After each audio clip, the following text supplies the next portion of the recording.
Bonjour à tous et très bienvenue dans notre jardin studio soigneusement aménagé, décoré, entretenu par ma petite jardinière Nicole, qui se trouve aussi actuellement derrière la caméra pour enregistrer toutes les images vidéo de cette émission. Et si vous aimez les plantes, le jardin, le jardinage, la botanique et la nature, vous êtes au bon endroit, puisque vous êtes sur News Jardin TV, la chaîne qui vous permet de progresser chaque jour grâce à nos vidéos dans vos connaissances botaniques et jardinières. Et nous avons l'immense plaisir avec Nicole de partager ensemble notre passion commune pour cet univers formidable qui est le monde végétal et la nature, bien entendu. Et aujourd'hui, nous vous accueillons pour le numéro 431 de notre émission journalière, Le Quotidien du Jardin, une émission qui est faite avec vous, par vous, pour vous, grâce à vous. Et oui, parce qu'elle consiste à ce que je réponde tous les jours à l'une de vos très nombreuses questions et surtout continuez bien sûr à nous en envoyer, cela nous fait le plus grand plaisir et surtout ça fait toute la richesse de cette émission. Et c'est avec Nicole bien sûr que nous sélectionnons ces questions et pour ce soir nous avons été interpellés par celle de Vincent qui nous dit la chose suivante. Il y a quelques jours, j'ai vu de magnifiques fleurs roses en me promenant dans le centre de la Bretagne. Pouvez-vous me dire de quelle plante il s'agit ? Elle est basse, environ une dizaine de centimètres de haut, et elle semble apprécier un seul frais. Je vous envoie une photo. Et oui, il nous fallait bien une photo, et n'hésitez surtout pas à nous en envoyer sur contact@newsjardintv.com, donc par mail chaque fois que nécessaire, pour identifier une plante. Et là, nous pouvons dire qu'il s'agit de l'oxalide rose, ou oseille rose, Oxalis articulata, et qui est souvent proposé dans les pépinières sous un nom aujourd'hui invalide d'Oxalis floribunda. Le genre Oxalis est encore une fois une création du fameux naturaliste suédois Carl von Linné en 1753, et il a utilisé le mot qui en grec ancien désigne une plante à saveur aigre. Il s'agit sans doute de l'oseille commune, Rumex acetosa. La nomenclature botanique internationale reconnaît aujourd'hui 567 espèces, pas moins dans le genre Oxalis, et il y a aussi 1535 synonymes, c'est tout vous dire. Et Oxalis a donné son nom à la famille des Oxalidacées, qui a été créée en 1818 par le botaniste écossais Robert Brown. Et cette famille des Oxalidacées ne comprend que 6 genres et 875 espèces, et le seul courant autre qu'Oxalis que l'on peut connaître éventuellement est Averrhoa, qui désigne le carambolier, qui nous donne le fruit étoilé, le starfruit. Oxalis articulata, qui est donc la plante dont nous avons reçu la photo, est originaire du Brésil, d'Argentine et d'Uruguay, et il s'est naturalisé en Bretagne et dans le sud de la France depuis pas mal de temps.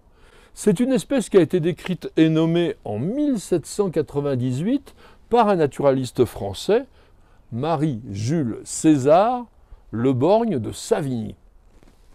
Oxalis articulata est une vivace tubéreuse, rhizomateuse.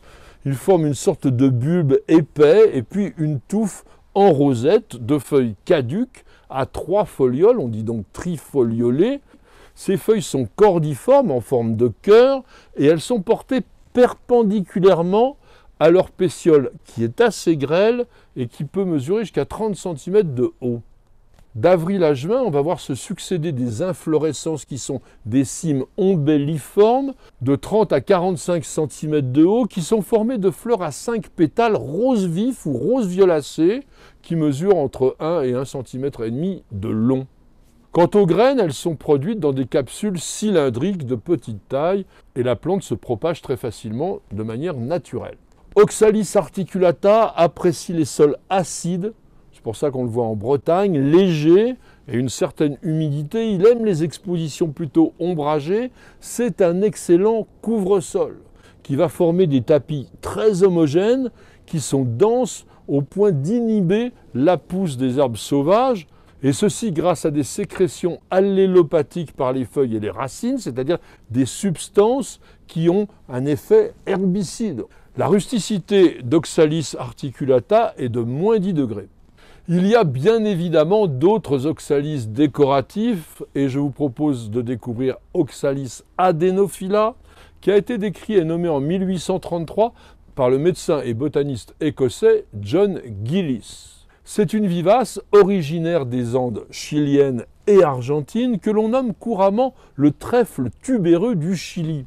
La plante forme une petite touffe de 10 à 15 cm de haut et de large à partir de tubercules fibreux et les feuilles sont gris-vert composées de 10 à 30 folioles étroites et cordiformes d'environ 1 à 2 cm de long.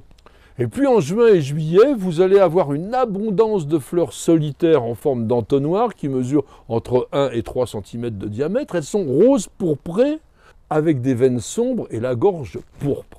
Oxalis adenophylla est une plante parfaitement rustique, elle supporte moins 20 degrés et il faut la cultiver au soleil dans un sol très bien drainé, voire même sec. Vous avez aussi Oxalis tetraphylla, qui a été décrit et nommé en 1795 par le botaniste espagnol Antonio José Cavanilles. On appelle couramment cette plante Oxalis de pays, qui est un nom invalide.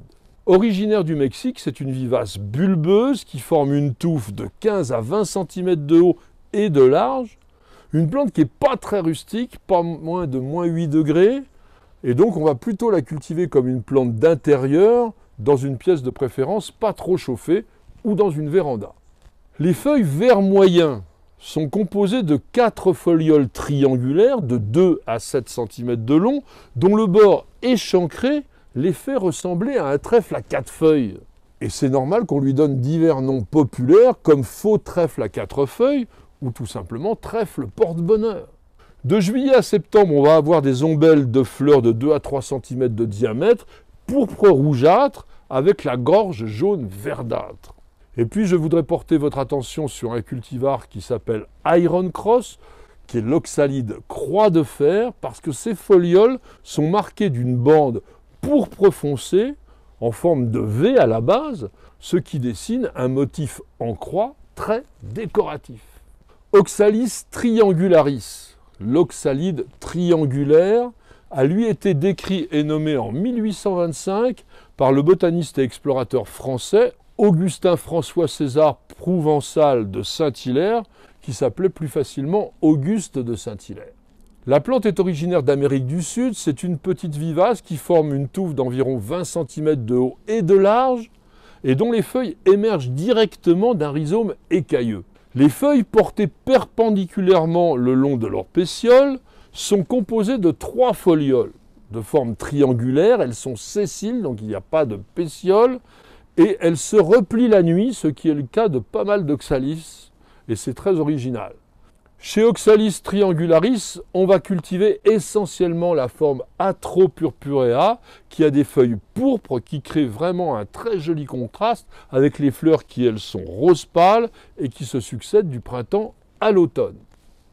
Oxalis triangularis est particulièrement frileux, il ne faut pas l'exposer au gel, peut-être qu'il résiste jusqu'à -2 degrés, mais vraiment pas moins. Et donc on va surtout le cultiver comme une plante d'intérieur, ou pourquoi pas d'ailleurs comme une saisonnière en bordure d'un massif ou sur les balcons. Et puis vous avez Oxalis versicolore, que l'on appelle le trèfle tubéreux, l'oxalide strié ou l'oseille sucre d'orge. C'est une vivace bulbeuse qui est originaire d'Afrique australe et qui mesure vraiment maximum une dizaine de centimètres de haut, mais 30 cm de large. Et au tout début du printemps, février-mars, vous allez avoir des fleurs tout à fait étonnantes en forme d'entonnoir à peine ouvert. Elles sont blanches avec le revers strié de rouge, ce qui donne l'impression qu'elles sont tire-bouchonnées. Il existe un cultivar qui s'appelle Golden Cape et qui a des fleurs jaunes striées de rouge. C'est une plante absolument pas rustique, il ne faut pas l'exposer au gel, que vous devez cultiver à la maison. Et puis je suis sûr que pour certains, le mot oxalis égale plante, mauvaise herbe, adventice, désagréable, envahissante. Et là on a affaire à Oxalis corniculata, qui a été nommé par Linné. C'est une vivace bulbeuse originaire d'Asie tempérée et qui s'est propagée pratiquement dans tout le monde entier. C'est une plante qui va se développer spontanément dans tous les lieux dégagés et principalement dans nos jardins malheureusement.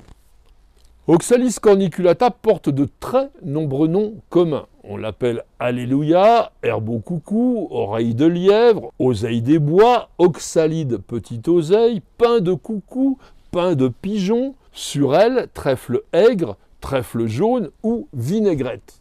C'est une plante rampante, vivace, de 5 à 10 cm de haut qui envahit rapidement nos jardins, malheureusement. Elle forme une petite touffe de feuilles à 3 folioles en forme de cœur, qui ressemble à celle d'un trèfle, et il existe aussi une forme à feuilles pourpres, tout aussi envahissante. En été et en automne, la plante porte des fleurs jaunes à 5 pétales, et son nom d'espèce corniculata évoque la forme cornue des capsules qui vont éclater au moindre frôlement lorsqu'elles sont mûres, et ce qui permet à la plante de se disperser très loin, voire à plusieurs mètres de distance, parce que la projection est violente. Une petite chose positive quand même sur cette plante, les feuilles sont comestibles et elles ont un goût voisin de celui de l'oseille. Et ceci me fera rebondir vers un oxalis qui est utilisé comme légume, Oxalis tuberosa, que l'on connaît plus sous le nom de oca du Pérou, plante qui a été décrite et nommée en 1782 par un naturaliste et prêtre jésuite du nom de Juan Ignacio Molina. Originaire de l'ouest de l'Amérique du Sud, Oxalis tuberosa porte aussi les noms populaires d'oxalide crénelée, oxalide tubéreuse, oxys, surelle tubéreuse, truffette acide ou oleuco. On va consommer en tant que succédané de la pomme de terre le tubercule ovoïde qui mesure entre 3 et 4 cm de long, qui est blanc ou rouge selon les cultivars, et son goût acide n'est pas vraiment apprécié par tout le monde, mais vous pouvez aussi manger les jeunes feuilles en remplacement de l'oseille. La récolte des tubercules d'Oca du Pérou a lieu après que les feuilles aient totalement disparu, c'est-à-dire en novembre ou décembre, et la production est quand même assez faible. Je vous propose maintenant que nous terminions notre émission avec un poème, et nous le devons à une écologiste américaine du nom d'Alicia Bayer, dont j'ai traduit les vers à votre attention. Je te donnerai de la chance avec mes feuilles en forme de cœur, je te donnerai une salade aigre-douce à grignoter toute l'année, je te donnerai de joyeuses fleurs jaunes sur un tapis vivant moelleux sous tes pieds, et tu dégusteras mes offrandes gratuites un après-midi tranquille, tandis que nous admirerons le soleil de ce monde en feu. Merci à tous et à chacun de nous avoir suivis. J'espère que vous avez apprécié la découverte de ces différentes espèces d'oxalis. Bien sûr, il y en a qui sont envahissantes, il y en a qui sont comestibles, et puis il y en a pas mal qui sont décoratifs. En tous les cas, merci beaucoup d'avoir posé la question. Elle était intéressante et elle nous a fait, encore une fois, progresser dans la réalisation de notre encyclopédie des plantes et du jardin en vidéo. Madame, monsieur, je vous souhaite de passer une excellente soirée et je vous donne rendez-vous dès demain pour de nouvelles aventures jardinières et bien sûr pour un nouveau numéro de notre émission journalière Le Quotidien du Jardin. C'est sur News Jardin TV et nulle part ailleurs.